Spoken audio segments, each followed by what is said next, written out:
mahadsanid waxaa magaalada Manchester ee ariga wadanka Ingiriiska ka dhacay kulan isboorti aad u weyn oo ay soo abaabuleen ururka Woodward Park Sport Club iyo kooxda weyn ee Manchester City iyadoo lagu casuumay Puntland Sport iyo guddiga Olimbikada qaranka Soomaaliyeed shirkani oo socday muddo aad u dheer waxaa laga hadlay sidii loo mataaneyn lahaa ururka Woodward Park Manchester City Puntland iyo dhammaan isboortiga wadanka Soomaaliya waxaana ka soo qayb galay madaxda sare ee maamulka guddiga Olimbikada qaranka Soomaaliyeed Puntland Manchester City iyo Woodward Park sida ku aragtaan waxa garoonka ila jooga Mr. Durraan Axmed Faarax xogayaha guddiga Olimbikada qaranka Soomaaliyeed Mr. Durraan ugu horreyn ku soo dhawow maalintan xiisaha badan magaalada Manchester markii ugu horreysay ma ahan bal casuumadan aad ka heshay Woodward Park iyo magaalada Manchester qaasatan Manchester City waxay nooga sheegtay maanta waxaan u nimid safarkan maxaa la yiraahdaa saan u soo aragno community sportiga ee magaalada Manchester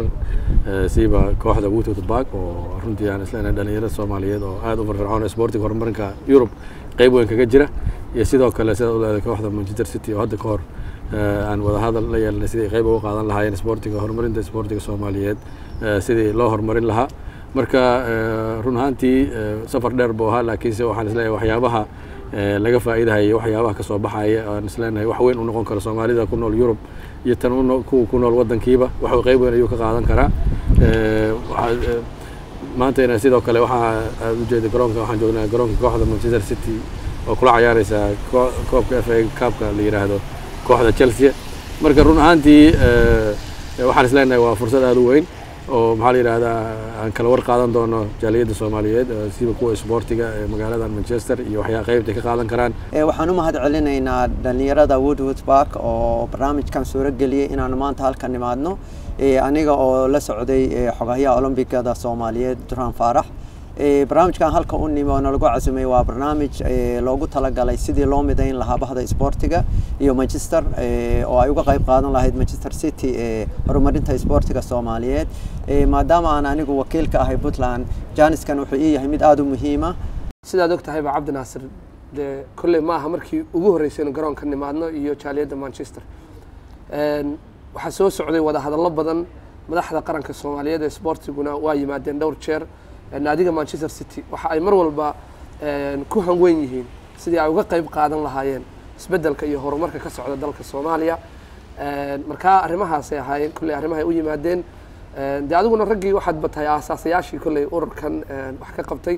ururka Woodward Park dreamkiisa waxa uu ahaa isbedel in uu isboortiga dalka Soomaaliya qayb ka qaato waxaan Janis aad iyo aad uga faa'iideysanahay maanta inaan qaban doono tartankii European Junior Champions League bisha June 15keeda oo lagu qabanayo Manchester safarkani dheer wuxuu ka soo bilowday xaafadda Wembley uu ku yaalo garoonka weyn ee caanka ah Wembley iyadoo magaalada London iyo Manchester isu jiraan 320 kilomitir waxa ku soo dhaweeyay magaalada markii ay soo gaareen maamulka sare ee Woodward Park iyo bahda isboortiga ee magaalada Manchester oo aan loo kala harin waxa kaloo ku qaabilay garoonka Manchester City maamulka sare ee Manchester City Football Club maantiin waa salaamantihiin anoo ku hadlay magaca jaaliyada magaalada Manchester guddigeeda waxaan soo dhaweynaynaa maanta wafdiga balaaran ee nooga yimid magaalada London oo hogaaminaya xogayaha guud ee Olimbikada Soomaaliyeed ayna la socdaan ay kamid yihiin agaasimaha dhalinyarada isboortiga ee maamul goboleedka Puntland Axmed Cabdalla Tigana wariyaha isboortiga ee Universal Cabdi Naasir Sola